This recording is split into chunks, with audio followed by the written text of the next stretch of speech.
नमस्कार नहीं welcome you study I Q. मैं हूं प्रशांत धवन। now आज के समय आपने नोटिस किया होगा बहुत सारे आर्टिकल्स पब्लिश हुए हैं इस बात को लेकर कि G20 समिट हुआ है ब्राजील में और पीएम मोदी ने कनाडा के प्राइम मिनिस्टर जस्टिन ट्रूडो को बिल्कुल इग्नोर कर दिया। दोनों के बीच में कोई बातचीत नहीं हुई है। और अगर आप सोच रहे हैं वेट सडनली G20 समिट, जी हाँ, पहली बात तो ना लोगों का एक कंफ्यूजन रहता है कि G20 मतलब के 20 देश।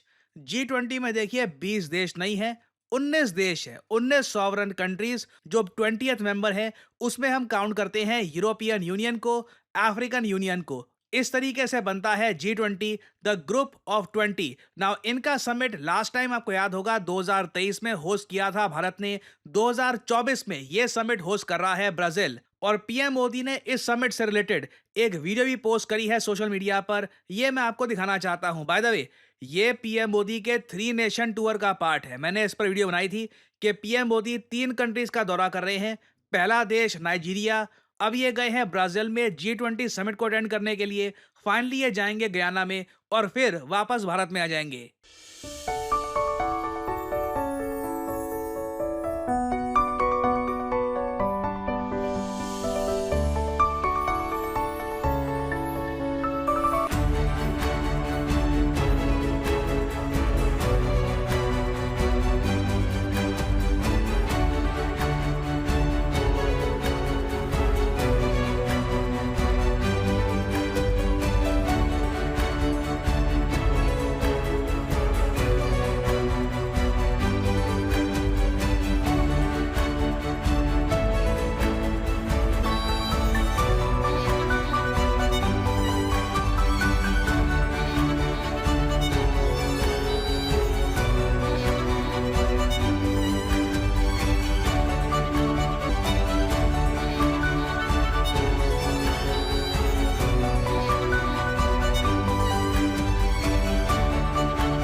ओवरऑल इंडिया के लिए काफ़ी अच्छा G20 समिट रहा है। और जो एक मेन फोटो होती है समिट के बाद जहाँ पे लीडर्स इकट्ठा हो जाते हैं, ये फोटो भी यहाँ पे आप देख पाओगे।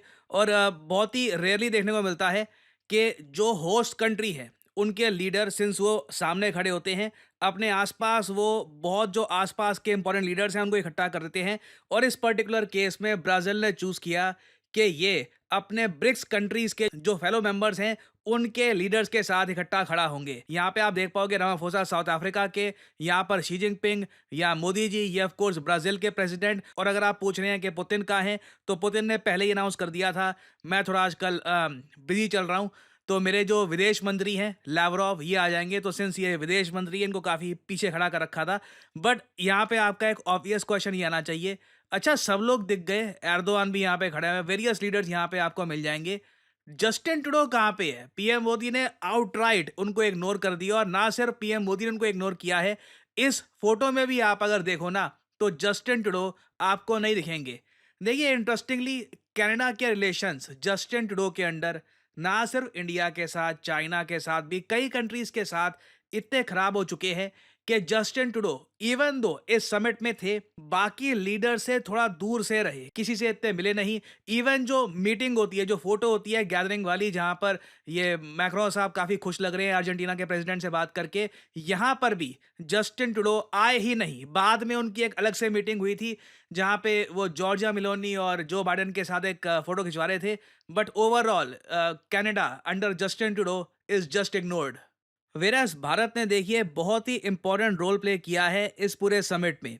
ब्राजील के आज के समय जो प्रेसिडेंट हैं लुला साहब, ये बहुत ज़्यादा आप कह लीजिए गरीबों को लेकर सोचते हैं। इनके आप रिसर्च पेपर्स पढ़ोगे, जो इनके पॉलिटिकल विचार है जो आप पढ़ेंगे ना, बहुत ही समाजवादी टाइप के इंसान हैं। और ये मानते हैं कि गरीबी, भुखमरी, जो भी प्रॉब्लम फेस करते हैं गरीब लोग, ये देखिए नेचुरल कॉजेज से नहीं होता। ये पॉलिटिकल डिसीजन से होता है।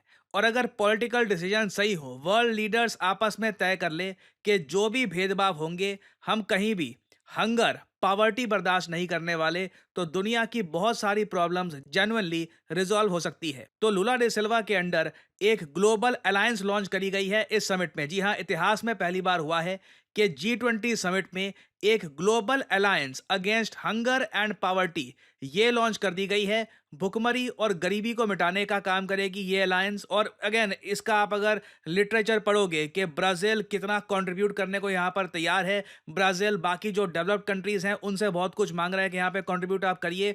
इसमें पोटेंशियल बहुत ज़्यादा है।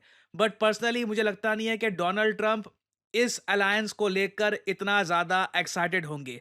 ट्रंप यूएसए को एक देश की तरह नहीं, एक कंपनी की तरह चलाएंगे। वो इसको देखेंगे कि मुझे क्या है, मेरे लोगों को क्या, अमेरिकन्स को क्या। Global alliance for hunger and poverty, USA इतना पार्टिसिपेट करेगा नहीं, हम ऑलरेडी बहुत सारा पैसा दे रहे हैं। तो कॉन्सेप्ट बहुत अच्छा है इसका। मैंने इसके पीडीएफ पढ़ी है, डॉक्यूमेंट्स पढ़े हैं, बहुत अच्छा कॉन्सेप्ट है। टाइमिंग बहुत खराब है, मुझे लगता नहीं है कि ग्लोबली ज्यादा इम्पैक्ट ये अलायंस डाल पाएगी। बट ब्राजील ने अपनी तरफ से एक बहुत अच्छा G20 समिट होस्ट करने की कोशिश करी है। मोटो था इस समिट का, building A just world and A sustainable planet. बिल्कुल चाहते हैं कि एक सही दुनिया हो जहां पे सबको बराबर का हक मिले। और साथ ही साथ इंटरेस्टिंग बात देखिए, मुझे उम्मीद थी नहीं इसकी, मगर ब्राजील ने बाकी कंट्रीज को पुश करके इजराइल हमास के बीच में जो आज के समय हो रहा है ना, स्पेशली जो गाजा पट्टी में हो रहा है, उसको लेकर भी एक स्टेटमेंट डलवा दी। और देखो यहाँ पर हालांकि ये बात मेंशन थी कि बाकी सब जो देश हैं G20 में, इनको और ज़्यादा एड देनी चाहिए और पैसा देना चाहिए गाज़ा को। ये मेंशन नहीं किया गया कि आज भी बहुत सारे हॉस्टेजेस हैं, बंदी हैं, जो हमास ने पकड़ रखे हैं इज़राइल के। तो उनके बारे में इतनी कोई बात ही नहीं। प्राइमरली गाज़ा की आज के समय जो पीड़ा है, इसको डिस्कस किया गया। और एक वीडियो काफ़ी वायरल हुई है, जहां पे ब्राज़ील के प्रेसिडेंट ओपनली कह रहे थे कि यूएन सिक्योरिटी काउंसिल का विस्तार कब होगा, यूएन सिक्योरिटी काउंसिल के रिफॉर्म्स कब लाओगे। UN was created, it only had 56 members. Today is 196 countries. So I ask myself, where is the African continent at the UN Security Council?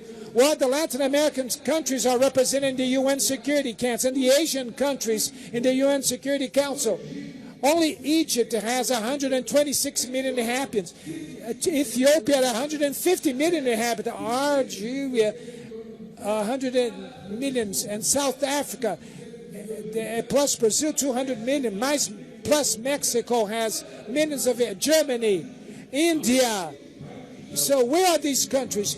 They do not participate in the UN Security Council to make collective decisions and to help us to do things the right way in peace. मैंने बहुत कम देखा है किसी world leader को इस तरीके से दुनिया के सामने गुहार लगाते हुए कि यूएन सिक्योरिटी काउंसिल का एक्सपेंशन कब करोगे, 2024 आ गया। बट अजीब बात है, यूएन में अभी तक लग नहीं रहा कि आने वाले समय में कुछ एक्सपेंशन होने वाला है। कुछ आप कह लीजिए शुरुआत हुई नहीं है, और ट्रंप के आने के बाद एक्सपेंशन होने के चांसेस और ज़्यादा कम हो जाते हैं। उल्टा मैं कहूँगा, ट्रंप के आने के बाद चीज़ें इतनी बदल जाएंगी, कोई बड़ी बात नहीं है कि यूएन की जगह इवेंचुअली अगर ट्रंप लंबे समय तक रहते हैं तो ऑल टुगेदर हो सकता है कि यूएन सिक्योरिटी काउंसिल की जगह एक नया सिस्टम भी बने। खैर अभी के लिए मैं उम्मीद करता हूँ काफ़ी कुछ यहाँ पे आपको जानने को मिला होगा। फाइनली यहाँ पे आपसे पूछूंगा एक क्वेश्चन। क्वेश्चन ये है कि कौन सी वो भारतीय कंपनी है जिसने रिसेंटली पेगाट्रॉन का आईफोन मैन्युफैक्चरिंग प्लांट तमिलनाडु में परचेज कर लिया है। बहुत ज़्यादा न्यूज़ में है ये कि अब ये कंपनी बहुत सारे आईफोन्स इंडिया में मैन्युफैक्चर करेगी। बताइए किस कंपनी ने किया है ये है यहाँ पे आपकी ऑप्शंस, रिलायंस, टाटा, अडानी या फिर विप्रो। कमेंट सेक्शन में करिए उत्तर। जो लोग देंगे सही आंसर उनकी कमेंट को मैं दे दूंगा हार्ट, ताकि बाकी लोग समझ पाएं कि सही उत्तर क्या है। और फाइनली आप लोगों के लिए बहुत ही इंपॉर्टेंट सूचना, अगर आप आने वाले प्रीलिम्स एग्जाम की तैयारी कर रहे हैं, आपको एक क्रैश कोर्स चाहिए उसका, तो स्टडी IQ आपके लेके आया है SIP क्रैश कोर्स। सिंपली जाइए कमेंट सेक्शन में, ये लिंक यहाँ पे आपको मिल जाएगा, इस पे करिए क्लिक और यहाँ पे आप परचेज कर पाएंगे स्टडी IQ का प्रीलिम्स क्रैश कोर्स। बहुत ज़्यादा अफोर्डेबल प्राइस पे ये अवेलेबल है, 7,500 रुपये। बट ये भी पे मत करो, ये पे करने की क्या आवश्यकता है। यहाँ पे लिखा है ना 3 ऑफर्स अवेलेबल, इधर क्लिक करिए और यहाँ पे आपसे कोड मांगेंगे। कोड यहाँ पे डालिए PD10 और प्राइसेस और गिर जाएंगे सिर्फ 6,000 रुपये में। 9 महीने की वैलिडिटी के साथ आप ये कोर्स कर सकते हैं परचेज। एक बहुत इंपॉर्टेंट क्रैश कोर्स है जिसमें जल्दी से आपकी यूपीएससी की प्रिपरेशन कराई जाएगी ताकि आप आने वाले एग्जामिनेशन के लिए खुद को प्रिपेयर कर पाएँ। यहाँ पे आपको पीपीटी नोट्स, सीसैट वर्कशॉप बहुत कुछ मिलता है। डिसिप्लिन्ड एक कोर्स है प्रॉपर। सो एनरोल करिए इसमें to properly prepare for your UPSC examination. So इसी नोट के साथ ये है वीडियो का अंत। Thank you for listening and as I always say, may the gods watch over you.